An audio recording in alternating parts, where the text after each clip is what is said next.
여러분 안녕하십니까? YTN24 이어갑니다. 일본 규슈에 상륙한 태풍 난마돌은 기록적인 강풍과 호우를 뿌리며 열도를 관통할 전망입니다. 일본 기상청은 지금까지 경험한 적 없는 위험한 태풍이라며 대규모 재해 가능성을 경고했습니다. 도쿄 이경화 특파원이 보도합니다. 방파제를 집어삼킬 듯 무서운 기세로 파도가 들이닥칩니다. 기록적인 강풍에 지붕이 날아가고 건물 외벽도 무너져 내렸습니다. 거센 비바람을 이기지 못해 전신주는 위태롭게 기울어져 서 있습니다.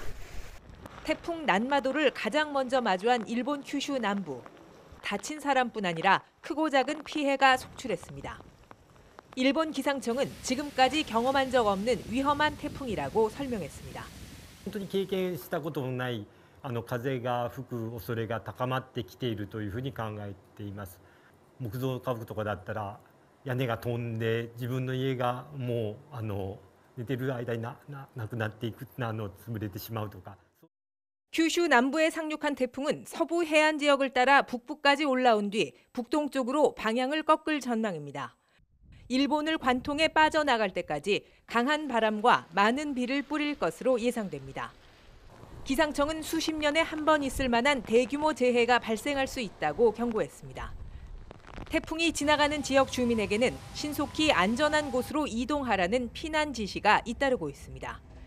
일본 정부는 재해대책본부를 설치하고 태풍 움직임과 피해 상황에 촉각을 곤두세우고 있습니다.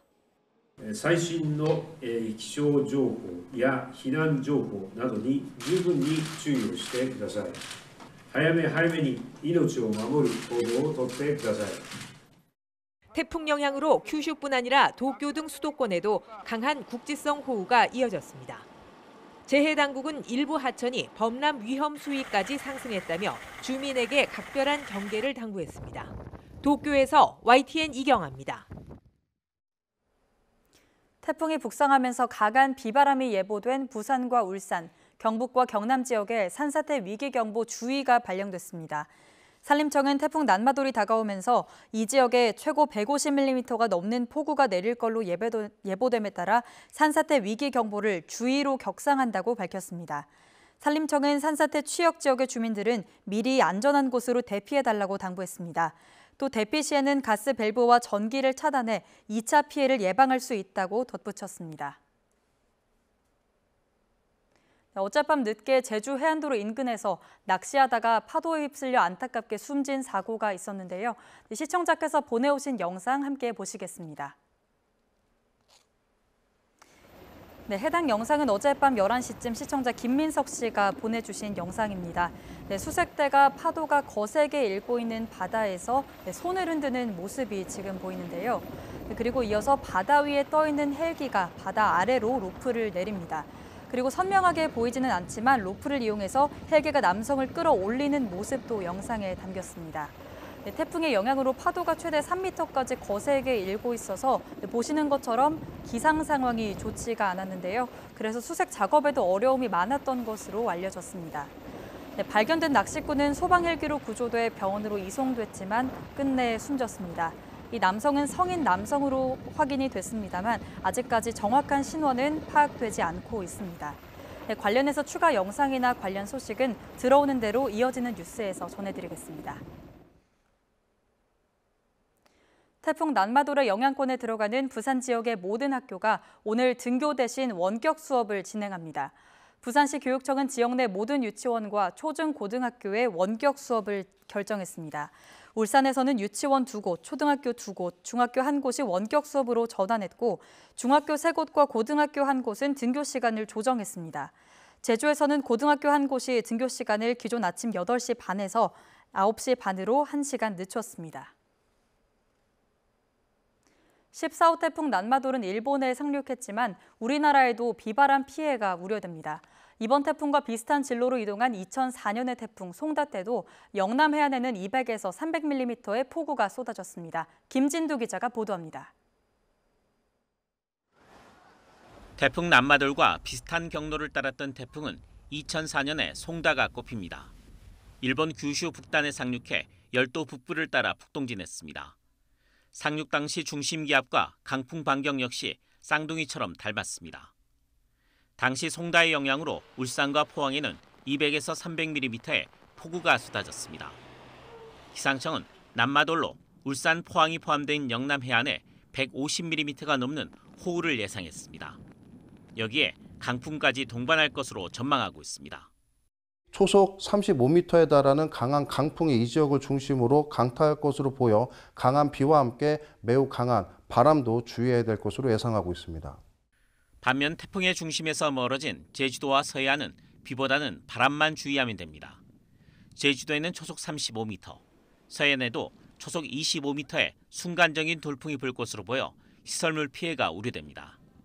이와 함께 밤사이 해안가에는 월파가, 제주 해안에는 폭풍 해일이 발생할 가능성도 커 안전사고에도 주의를 기울여야 합니다.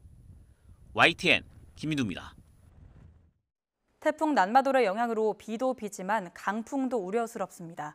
제주와 경상권 해안에 강풍이 초속 35m에 이르고 서해안까지도 강풍이 예보되는데요. 어느 정도 위력인지 알아보겠습니다. 태풍으로 인한 바람의 위력을 실험한 영상입니다. 폭우가 내리는 상황에서 초속 10m의 바람이 불면 우산을 쓰기가 어렵습니다. 초속 20m가 되자 길을 거는 것도 힘들어집니다. 여성의 경우에는 뒤로 밀리기까지 합니다.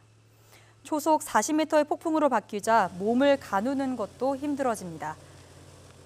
난마돌의 영향으로 제주도와 영남 해안 그리고 울릉도 독도에는 순간 최대 풍속이 초속 35m에 달하는 돌풍이 예상됩니다. 기차가 측면에서 바람을 맞을 경우 탈선할 수도 있는 위력입니다. 그 밖에 해안가와 경남 내륙에도 최고 초속 25m, 내륙 지방에도 초속 15m의 순간적인 강풍이 예상됩니다. 최고 초속 25m면 간판은 물론 지붕과 기왓장이 날아갈 수 있는 위력입니다. 태풍에서 가장 먼 위치인 서해안에도 강풍이 예상되는데요. 태풍이 끌어올린 열기와 북쪽의 찬 공기가 만나며 바람골이 생기기 때문입니다. 강풍이 불면 가급적 외출하지 않는 것이 좋겠습니다. 태풍 난마돌 북상에 따라 열차 운행도 일부 조정됩니다. 코레일은 오늘 오전 9시부터 12시 사이에 운영하는 경부, 경전, 대구, 동해, 영돈선 등 5개 노선에서 무궁화를 비롯한 일반 열차 22편의 운행을 중지하고 12편은 단축 운행합니다. KTX와 동해선 전동열차는 태풍 상황에 따라 운행을 탄력적으로 조정할 예정입니다. 코레일은 상황에 열차 운행이 추가로 조정될 수 있다며 열차 이용 고객은 사전에 운행 상황을 확인할 것을 당부했습니다. 제14호 태풍 난마돌이 북상하는 가운데 한덕수 국무총리는 우리나라도 절대 방심할 수 없는 상황이라면서 가능한 모든 조치를 강구하겠다고 밝혔습니다. 한 총리는 정부 서울청사에서 태풍 대처 상황 점검 회의를 주재하고 정부는 국민 안전이 최우선이라는 목표를 세웠다며 이같이 말했습니다. 그러면서 재난 상황에선 한순간의 방심도 용납되지 않는다면서 간판 낙하나 시설물 쓰러짐 등 사소한 문제로도 인명피해가 발생할 수 있으니 위험 가능성에 철저히 대비해달라고 당부했습니다. 태풍 흰남노로 인한 상처가 가시기도 전에 새로운 태풍 난마돌이 우리나라로 접근하고 있습니다. 아직 지난 태풍 피해 복구가 완료되지 않은 가운데 태풍 피해를 조금이라도 줄이려면 어떻게 해야 하는지 차상은 기자가 정리했습니다. 지난 태풍 흰남노 때 월파 피해를 본 부산 밀락동. 상처가 아물기도 전에 태풍 북상 소식이 전해지면서 상인들의 얼굴에는 근심이 가득합니다. 마음이 불안하죠. 항상. 안 편안합니다. 안 편안하고 또 먼데 있는 애들도 엄마가 여기서 장사를 하고 있으니까 막 전화가 옵니다. 태풍으로 생기는 대표적인 피해는 침수입니다. 많은 비가 한꺼번에 내리다 보니 배수시설의 역할이 무엇보다 중요합니다. 평소에 악취가 나거나 이물질이 들어갈 수 있다는 이유로 이렇게 배수구를 덮개로 막는 경우가 많습니다. 하지만 많은 비가 예보되면 반드시 제거해야 합니다.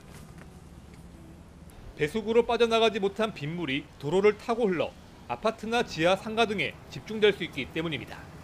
침수가 시작된 지하 주차장에서는 차량을 무리하게 옮기려다가 더 큰 피해가 날 수 있습니다. 바퀴가 절반 이상 잠겼거나 물이 빠른 속도로 차오르고 있다면 사람부터 먼저 대피해야 합니다. 해안가나 하천 주변에 차량을 주차했다가 침수되는 경우도 많은데 태풍 소식이 있다면 미리 안전한 곳으로 옮겨야 합니다. 강풍 피해도 적절한 대비를 통해 줄일 수 있습니다. 유리창 정면에 신문지나 테이프를 붙이는 건 별다른 도움이 되지 않습니다. 창틀이 바람에 흔들리지 않도록 단단히 고정하는 게 가장 중요합니다.